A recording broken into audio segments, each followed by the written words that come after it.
ঠেলায় বিড়াল গাছে উঠতে আরম্ভ করেছে। এখন গ্রহ কুপিত হয়ে গেছে টিএমসির উপরে। যে হিসাব সব হবে এবার, কারণ বাপের হিম্মত নাই তুলে দেয়, ওনারও হিম্মত নাই তুলে দেন। কেন ডিএর প্রতিশ্রুতি আমরা অনেকদিন শুনেছি মমতা ব্যানার্জির মুখ থেকে। কোর্ট বারবার বলা সত্ত্বেও উনি দেননি, ডেট পিছিয়ে পিছিয়ে যাচ্ছেন। এখন যত চাপ বাড়ছে, নির্বাচনে জেতা মুশকিল হয়ে যাচ্ছে, উনি ভবানীপুরে আটকে গেছেন।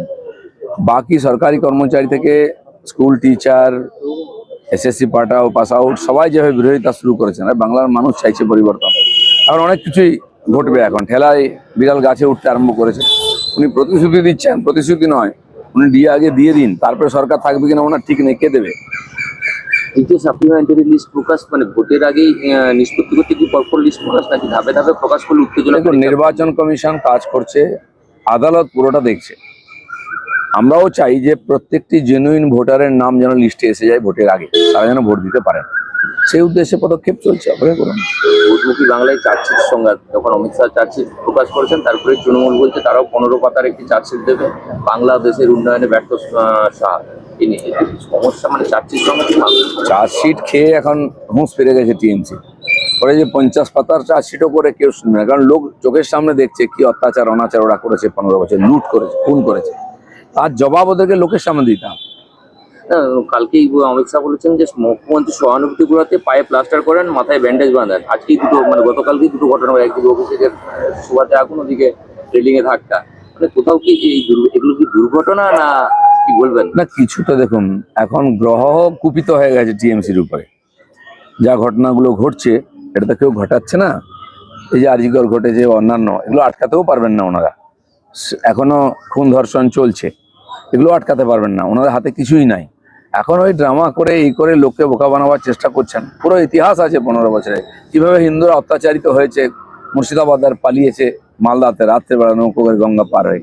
তার আগে সিএ যখন হলো, তখন কিভাবে আগুন জ্বলেছে সারা বাংলা জুড়ে। তারপরে ওয়াকফ বিল পাস হওয়ার পরে কিভাবে আগুন জ্বলেছে, অত্যাচার হয়েছে, হিন্দুদের বাড়িঘর মন্দির পোড়ানো হয়েছে, আমাদের পার্টি অফিস ভাঙা হয়েছে, সব দেখেছে লোকেরা। সুরক্ষা বলে, শাসন বলে কিছু নেই পশ্চিমবাংলায়। পুরো বর্ডার খুলে রাখা হয়েছে, ইচ্ছা করে অসহযোগিতা করা হচ্ছে যাতে বাংলাদেশিরা এসে এখানে ভোট দিতে পারে। এ সমস্ত কিছু লোকেরা দেখেছে 15 বছর, তার জবাব দেয়। আর প্রদীপ ঘোষ সরকার কি করেছে, কটা বাড়ি করেছে, কত টাকা কামিয়েছে, কত স্ক্যাম করেছে, সব বলে দেবে লোক। এটা আমাদের বলতে হবে না কিছু। টিএমসি পক্ষ থেকে করতে চাইলে রেলের থেকে অনেক বাধা আমরা পাচ্ছি। এখনো বাধা আসছে। রেল কোথায় কোথায় বাধা দিচ্ছে আমাকে বলবো, আমি রেলকে কথা বলে কাজ করিয়ে দেবো। কিছু করেনি। রেলের কাজে বাধা দিয়েছে, আমার কাজে বাধা দিয়েছে এখানকার পুরসভা। তো যে হিসাব সব হবে এবার, ভারতের লোক হিসাব বুঝিয়ে দেবে। বলেছে যে বস্তিতে যখনই রেল বাধা দিতে এসে তৃণমূলই দাঁড়িয়েছে, বিজেপি কিছু করেনি, আসেও নি। বস্তির লোকেদের জিজ্ঞেস করুন, 10 বছরে কোনো বস্তি ভাঙতে দিয়েছি আমি? যেখানকার লোক সেখানে। আমি বলেছি হ্যাঁ, রেলের জায়গা দরকার, নিশ্চয়ই রেল নেবে, কিন্তু সেখানকার মানুষকে অন্য জায়গা দিতে হবে। সে বাজার হোক, বসতি হোক। আম্বেদকর কলোনি ভেঙেছে রেল, পুরোনো কোয়ার্টার্স। আমরা কথা বলি, যখন লোক সরে গেছে, ছেড়ে দিয়েছে তারা, কন্ডেম কোয়ার্টার ভাঙা হয়ে গেছে, রেলের দরকার আছে। কার লাইন হবে, সরাতে হবে। কিছুদিন আগে গেট বাজারে, সবজি মার্কেটে 360টা দোকানকে নোটিশ দিয়েছে। আমি কথা বললাম গিয়ে ওখানে, ওদের সঙ্গে কথা বললাম, রেলকে বললাম যে আপনাদের ইমিডিয়েট কি জমি দরকার আছে, নাকি খালি নোটিশ দিচ্ছে, লোককে ভয় দেখাচ্ছে? ভয় দেখাবেন না, যখন জায়গা দরকার বলবেন, লোকেরা ছেড়ে দেবে। দিব্যি আছে, কারো কিছু করতে পারে। প্রদীপ সরকার গিয়ে ভয় দেখাচ্ছেন, তুলে দেবে, এই করে দেবে, কারো বাপের হিম্মত নাই তুলে দেয়, ওনারও হিম্মত নাই তুলে দেন। কেন হিরণময় চট্টোপাধ্যায় এমএলএ থাকাকালীন কোনো কাজ করেনি, মানুষের পাশে দাঁড়ায়নি। এবার উনি কি করেছেন, হিরণময় চট্টোপাধ্যায় কি করেছেন তিনি প্রেস করে বলেছেন, উনি বলেও দেবেন। কিন্তু উনি তো একটা বিরোধী ছিলেন, আর ইনি চেয়ারম্যান ছিলেন, আটকেছেন সব করতে। কেন আটকেছিলেন তখন? এখন বুঝুন ঠেলা।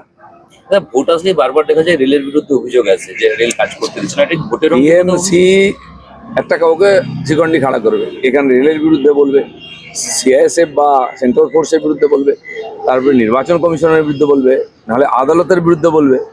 লোক কিন্তু ওদের বিরুদ্ধে বলবে। ব্যুরো রিপোর্ট, সোনারপুর বার্তা।